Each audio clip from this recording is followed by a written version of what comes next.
How Gunther's wife thought alway. How haughtily doth Kriemhild bear her! Is not her husband Siegfried our liegeman? Long time now hath he done us little service. This she bare within her heart, but held her peace. It irked her sore that they did make themselves such strangers, and that men from Siegfried's land so seldom served her. Fain would she have known from these, hence this came. She asked the king if it might hap that she would see Kriemhild again. Secretly she spake what she had in mind, the speech like the king, but moderately well. How might we bring them, quoth he, hither to our land? That were impossible, they live too far away. I dare not ask him this. To this Brunhild replied in full crafty wise. However high and mighty a king's vassal be, yet should he not leave undone whatsoever his lord command him. King Gunther smiled when she spake thus. However oft he saw Siegfried, yet did he not count it to him as service. She spake, Dear lord, for my sake, help me to have Siegfried and thy sister come to this land, that we may see them here. Naught liefer might ever hap to me in truth. When so I think on thy sister's courtesy and her well-bred mind, how it delighteth me, how we sate together, when I first became thy wife, she may with honour love bold Siegfried. She besought so long, till the king finally did speak. Now know that I have never seen more welcome guests. Ye need but beg me gently. I will send my envoys for the twain, that they may come to see us to the Rhine. Then spake the queen, Pray tell me then, when ye are willed to send for them, or in what time our dear kinsmen shall come into the land. Give me also to know whom ye will send thither. That will I, said the prince. I will let 30 of my men ride thither. He had these come before him, and bade them carry tidings to Siegfried's land. To their delight Brunhild did give them full lordly vesture.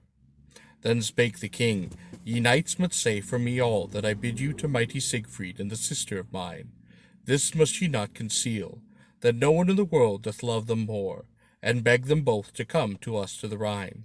For this I and my lady will be ever at your service. At the next midsummer's day shall he and his men gaze upon many here, who would fain to them great honour. Give to the King Sigmund my greetings, and say that I and my kinsmen be still his friends.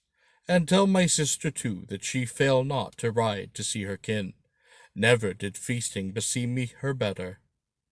Brunhilde and Uta, and whatever ladies were found at court, all commended their service to the lovely dames, and the many valiant men in Siegfried's land. With the consent of the kinsmen of the king, the messengers set forth. They rode as wandering knights, their horses and their trappings had now been brought them. Then they voided the land, for they had haste of the journey, whither they would fare. And the king bade guard the messengers well, with convoy. In 3 weeks they came riding into the land to Nibelung's castle, in the marches of Norway. Whither they were sent, here they found the night. The mounts of the messengers were weary from the lengthy way. Both Siegfried and Kriemhild were then told that knights were come, who wore such clothes as men were wont to wear at Burgundy.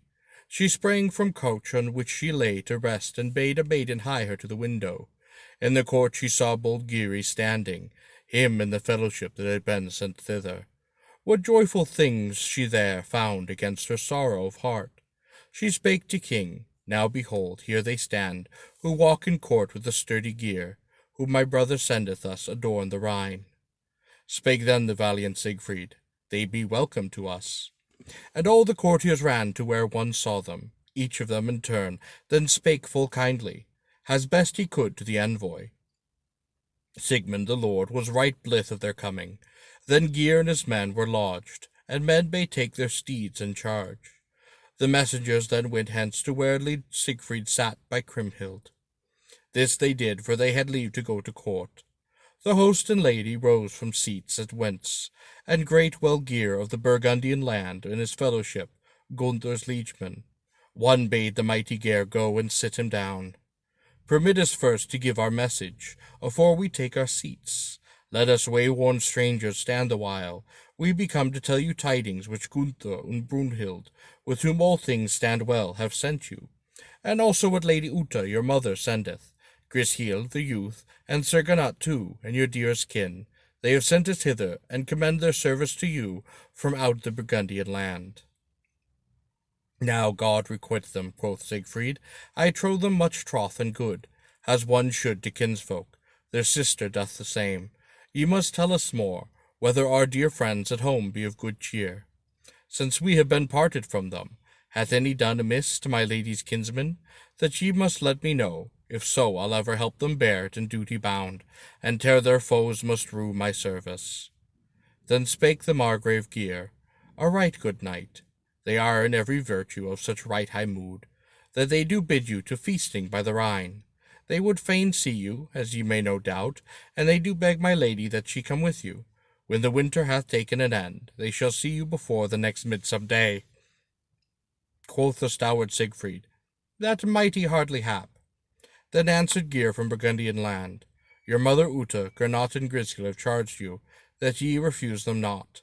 I hear daily wail that ye do live so far away. My lady Brunhild and all her maids be fain of tidings, if that might be that they should see you again. This would raise their spirits high. These tidings thought fair Kriemhild good. Gear was of their kin. The host bade him be sated, and had wine poured out for the guests. No longer did they tarry. Now Sigmund was come to whether he saw the messengers. The Lord said to the Burgundians in friendly wise, Be welcome, sir knights, ye men of Gunther.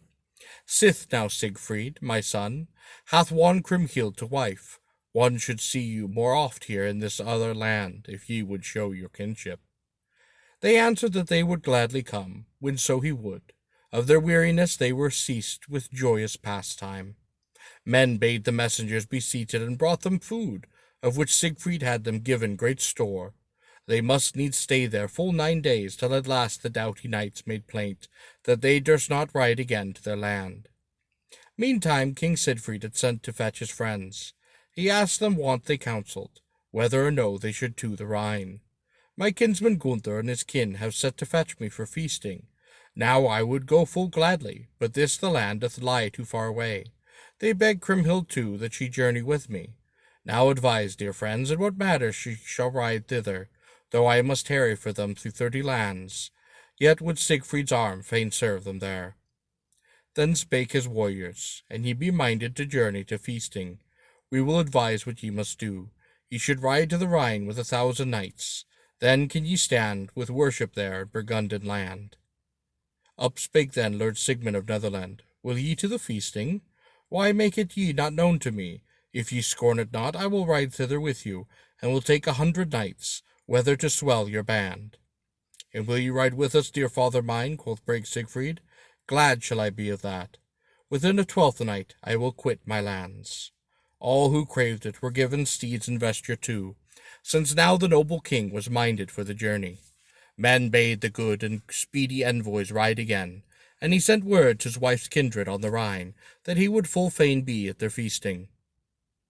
Siegfried and Kriemhild, as the tale doth tell, gave the messengers such store of gifts, that their horses could not bear them to their native land. A wealthy man was he, and they drove their sturdy sumpters merrily along.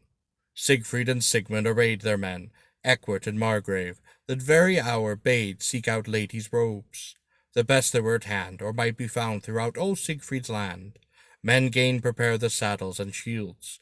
To knights and ladies who should go hence with him was given whatso they would, so that they wanted not. He brought to his kinsfolk many a lordly stranger. The messengers were pricked fast upon their homeward way.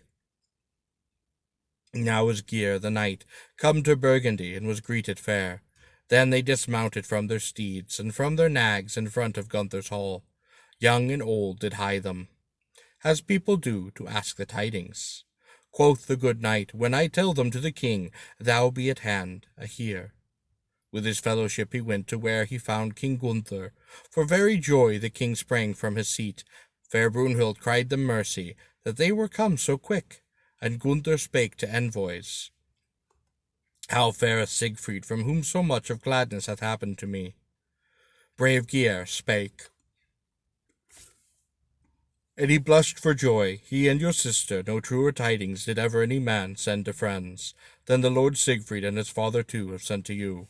Then to the Margrave spoke with noble queen, Now tell me, cometh Kriemhild to us? Hath their fair still kept the graces which she knew how to use?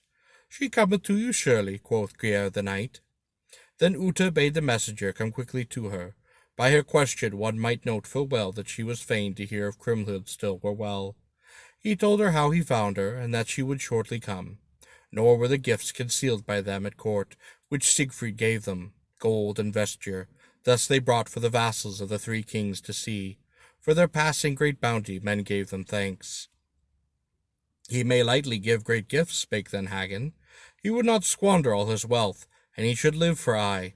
His land hath closed upon the hoard of the Nibelungs.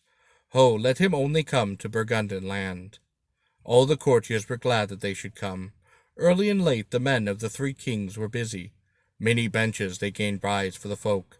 The valiant Hunolt and the knight Sindult had little rest. All time they had to oversee the stewards and the butlers, and raise many a bench. Otwin helped them too. At this, and Gunther said them thanks. Romolt, the master cook, how well he ruled his underlings. Ho, how many a broad kettle, pot, and pan they had. They made ready the victual of those who were come to land.